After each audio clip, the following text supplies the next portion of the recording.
Welcome to the So You're Ready to Date podcast. I'm Lisa. And I'm Angie. And here's where we talk about all things dating, love, and relationships, and most importantly, having fun. Join us for practical advice for dating successfully on your terms. Welcome aboard and enjoy the ride. All right. Welcome, everybody, back to So You're Ready to Date. As we like to do with each of our seasons, we like to take a look back to discuss what we liked about a particular episode, what maybe we wish we would have talked about more, highlighting the episodes of the season so that in case you were curious about which ones you really wanted to focus on, this would be like your Cliff's Notes cheat sheet to make sure that you get the episodes that you really want to listen to. And then once you've done that, you'll go back and listen to the rest of them. We got that. So season 9 was an interesting episode. We had a lot of guests this season, which I love. We're trying to do more of that because they bring such a wonderful perspective to dating and relationships and help broaden my and I think Angie's horizons when it comes to different dating topics. So that was one of my highlights this season was we got to talk to some really amazing women this season 9. I agree. We had some really fun topics and almost uncomfortable topics too. When we got to talking about the sexual side of relationships is not something that I personally am comfortable just being like, get in this position type of conversation. And so bringing on more people like that are probably some of the biggest highlights for me this season is having her come on and talk about that. Yeah, I think Oksana had she had some amazing energy. And I think I will probably have to have her on again because I think she has more topics that we can dive into. That would make us both uncomfortable that we probably should do, right?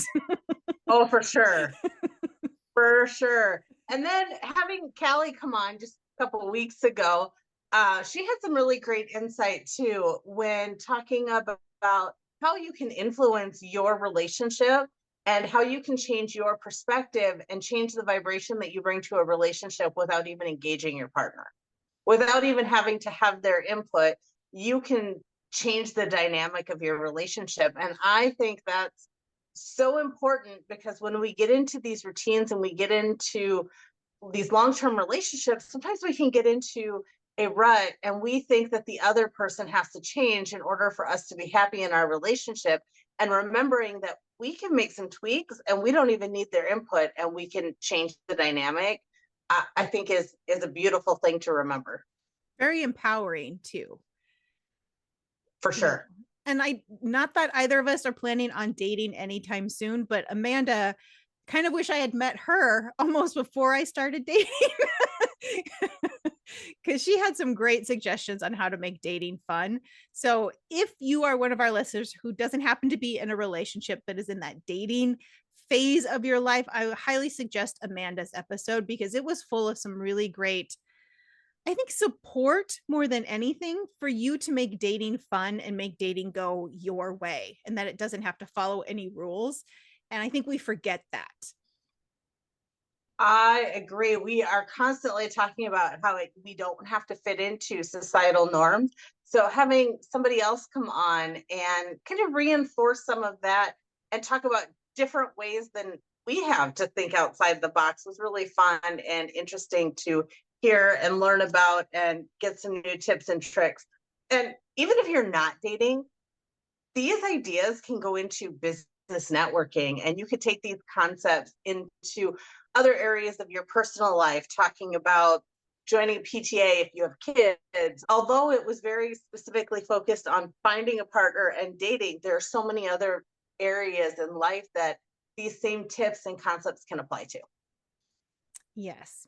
And we don't typically do themes, but I think our underlying theme of most of our seasons is communication because we love to talk about communication. I think we started off strong with a flirting episode and I feel like I'm bad at flirting, but I love when we talk about it because I hope it gives other people encouragement to try it, to maybe be bad at it, but to at least try it and push yourself outside of your comfort zone, maybe just a little bit.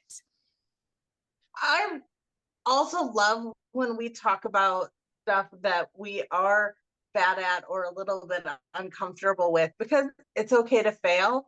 And I think that dating can be fun, and it can be fun to fail sometimes, and it can be fun to fail miserably sometimes. And failing is just feedback, and it doesn't mean anything, and you have to try something to get better at it. So I also like when we bring in those aspects that we don't always feel like we're the best at, but when we talk about them, we're reminding ourselves that we need to go out and try these things too. And I think that's a highlight throughout so many of our episodes. Which dovetails really nicely because we did an episode, something I had been wanting to talk about for a while, which was rejection. It's a common thing, right?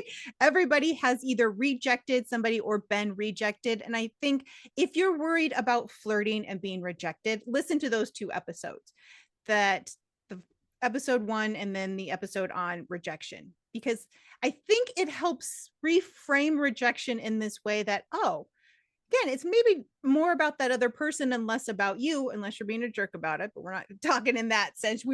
You're well-meaning in your approaching of somebody. But I think if you're prepared in a way that, yeah, rejection is a part, it's not going to be the end of my world, but it'll give me, like you said, good feedback for next time.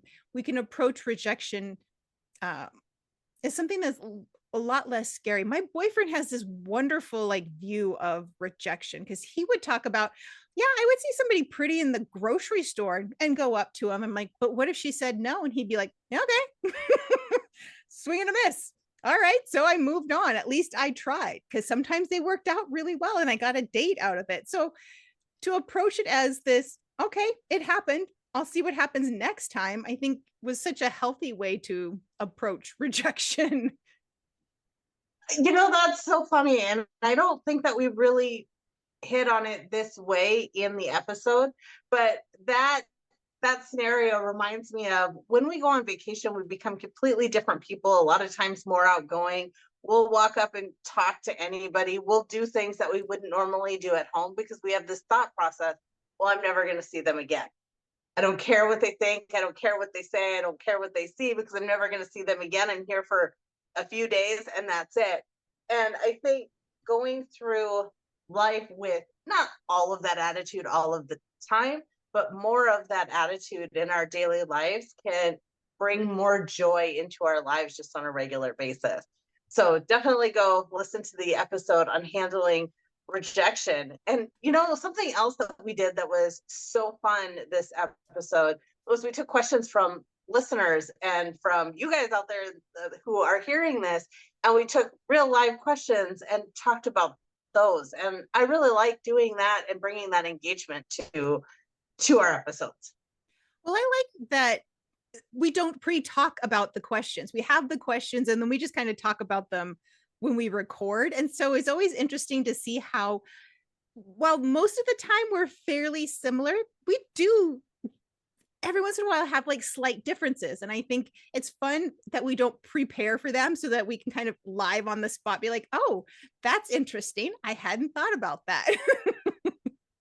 I do love that. And some of that even came from our personal life. We had a couple of these where it's like I brought these to you and said, let's just talk about it cold and see how it goes. Especially the episode where we were talking about whether or not it was manipulation, because I think we both had a different take on that. And so I thought that episode was really fun because it was just cold. You surprised me a lot this season. It was wonderful. I think it kept me on my toes here. Because we sometimes tend to do better when we just kind of like sit down and have a chat. That's kind of the whole podcast. We wanted to feel that way. Like you're just sitting down and having a chat. What do you think about this? Oh, well, which I think we did a lot of this season. Again, when we were talking about the listener questions and that episode, and I think there were also some episodes where we had one thing planned and decided to do something completely different and on the spot when we came in to record. And I think one of those was the episode that we did on what keeping silent does to your relationship, or keeping silent to maintain the peace in your relationship. And I know that was an episode that I needed, because I sometimes can tend to fall back into old patterns. And that was a reminder that I needed at that point in my life, in my relationship, when I had something on my heart that I needed to talk about. So sometimes I like how these dovetail into my personal life, and some of this stuff is takeaway that I actually need to go implement in my life. Well, for as well as you and I do, and being like self-aware and talking and having partners who are actually open to talking, every once in a while, yes, there's these old habits where I notice I'm doing that again too, and I'm like, nope, we got to stop this, we got to nip this in the bud here. and so sometimes that's how we plan an episode. We're like, do you have something to talk about? Yep. All right, let me hit record. Yeah. So yeah, we did that quite a bit. And I think we both have decided that we wanted to focus on parts and things that are a little bit uncomfortable for each of us this season. And I think that brought a new twist and just a whole new energy to what we were talking about and the way that we approach the podcast this season. Well, we talked a lot about language this season, and we talked not only in like how your language affects your partner, but also like language. When we had that episode about like genders and sexuality, and how language plays such a huge role in your relationship, for good or for bad, and not getting in this space of trying to be perfect in how you speak, but being mindful, maybe is a better way to say, in how you speak to not only your partner and your friends and your family, but to people in your life. We did the episode on gender identity, but we also just did an episode on the language that we choose to use in our relationships. So I think those two marry very closely together, honestly, when we start talking about labels and boxes and the words that we use on things. And those two really go hand in hand. But again, we really like to talk about communication. So I think that we kind of hit the nail right there. We really drove it home with both of those episodes. If anything, we're going to find a way to talk about communicating with your partner, with somebody in your life. If we can figure out how to do that, we will do that. For sure. So a lot of great content, a lot of great stuff. I don't know. I think we hit just about every episode that we talked about this, or that we recorded this season. Yeah. So we want to know what you loved about this season, what you didn't like about this season, what we should do more of in the next season, because we'll be planning that shortly. Because we want to still put out episodes that you like and listen to. So hit us up at soyou'readytodate@gmail.com and let us know what we should talk about next season. If you have a question, if you have a concern, if you have a fun story you want to share that you think would be a good topic, or a guest that we should try to get on, please let us know. And we will see everybody in the new season very, very soon.